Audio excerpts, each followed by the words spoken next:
जय श्री राम दोस्तों, स्वागत है आपका हमारे चैनल पर। आइए जानते हैं कौन था सृष्टि का सबसे पहला किन्नर और कैसी हुई थी उसकी उत्पत्ति।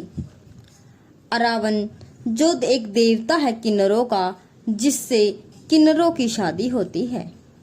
हमारे देश भारत के तमिलनाडु राज्य में एक देवता अरावन की पूजा की जाती है। कई जगह इन्हें इरावन के नाम से भी जाना जाता है। अरावन हिजड़ों के देवता हैं, इसलिए दक्षिण भारत में हिजड़ों को अरावनी कहा जाता है। हिजड़ों और अरावन देवता के संबंध में सबसे अचरज वाली बात यह है कि हिजड़े अपने आराध्य देव अरावन से साल में एक बार विवाह करते हैं। हालांकि यह विवाह मात्र एक दिन के लिए होता है। अगले दिन अरावन देवता की मौत के साथ ही उनका वैवाहिक जीवन खत्म हो जाता है। अब सवाल यह उठता है कि अरावन है कौन और हिजड़े उनसे शादी क्यों रचाते हैं, और यह शादी मात्र एक दिन के लिए ही क्यों होती है। इन सभी प्रश्नों का उत्तर जानने से पहले हमें महाभारत काल में जाना पड़ेगा। और अगर अभी तक आपने चैनल को सब्सक्राइब नहीं किया है तो चैनल को सब्सक्राइब जरूर करें। अर्जुन और नाग कन्या उलूपी के पुत्र थे अरावन। महाभारत की कथा के अनुसार एक बार अर्जुन को द्रौपदी से शादी की एक शर्त के उल्लंघन के कारण इंद्रप्रस्थ से निष्कासित करके 1 साल की तीर्थ यात्रा पर भेजा जाता है। वहां से निकलने के बाद अर्जुन उत्तर पूर्व भारत में जाते हैं, जहां की उनकी मुलाकात एक विधवा नाग राजकुमारी उलूपी से होती है। दोनों को एक दूसरे से प्यार हो जाता है और दोनों विवाह कर लेते हैं।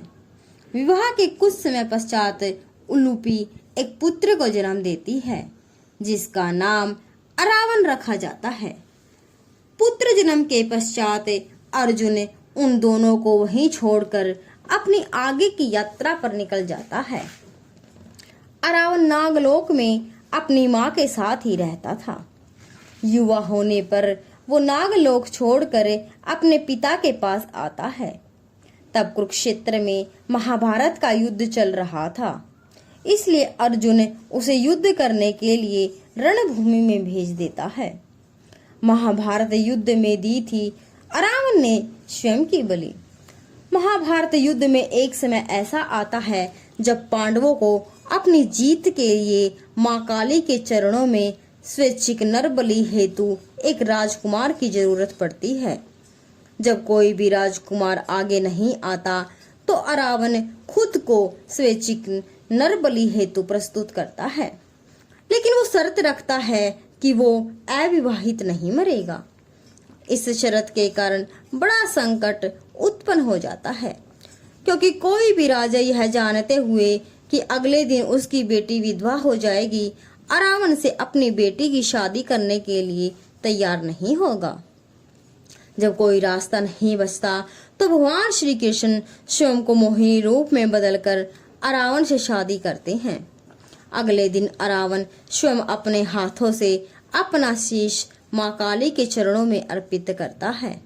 अरावन की मृत्यु के पश्चात श्री कृष्ण उसी मोहिनी रूप में काफी देर तक उसकी मृत्यु का विलाप भी करते हैं।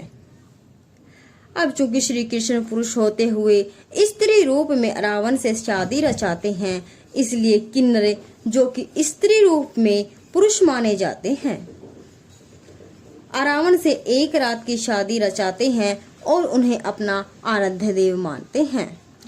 तमिलनाडु में है भगवान अरावन का मंदिर।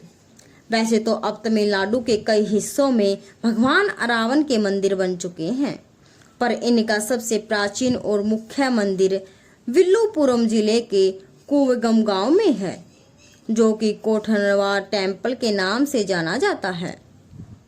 इस मंदिर में भगवान अरावन के केवल शीश की पूजा की जाती है, ठीक वैसे ही जैसे कि राजस्थान के खाटू श्याम जी में बरबरी के शीश की पूजा की जाती है। हिजड़ों का सबसे बड़ा उत्सव कौन सा होता है? कुवगम में हर साल तमिल नव वर्ष की पहली पूर्णिमा को 18 दिनों तक चलने वाले उत्सव की शुरुआत होती है।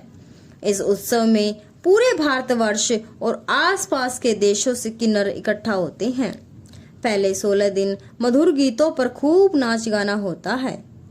किन्नर गोल घेरे बनाकर नाचते गाते हैं, बीच बीच में ताली बजाते हैं और हंसी खुशी शादी की तैयारी करते हैं।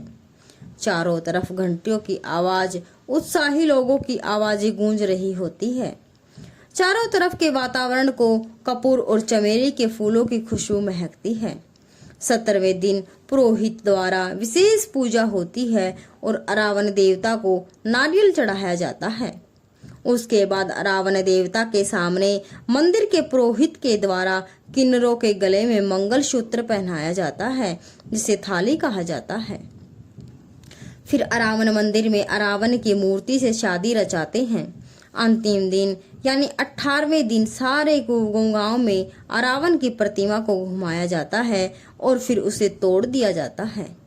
उसके बाद दुल्हन बने किन्नर अपना मंगलसूत्र तोड़ देते हैं, साथ ही चेहरे पर किए सारे श्रृंगार को भी मिटा देते हैं और सफेद कपड़े पहन लेते हैं और जोर जोर से छाती पीटते हैं और खूब रोते हैं, जिसे देखकर वहां मौजूद लाखों की लोगों की नाकें भी नम हो जाती हैं। और इसके बाद अरावण उत्सव खत्म हो जाता है और अगले साल की पहली पूर्णिमा को फिर से मिलने का वादा करके लोगों को अपने अपने घर को जाने कार्यक्रम शुरू हो जाता है। प्रिय भक्तगण, यह था हमारा आज का वीडियो। तो आशा करते हैं आपको आज का वीडियो अच्छा लगा होगा। और आपको यह अच्छा वीडियो लगे तो कृपया चैनल को सब्सक्राइब और वीडियो को लाइक शेयर जरूर करें। जय श्री राम, जय श्री कृष्ण।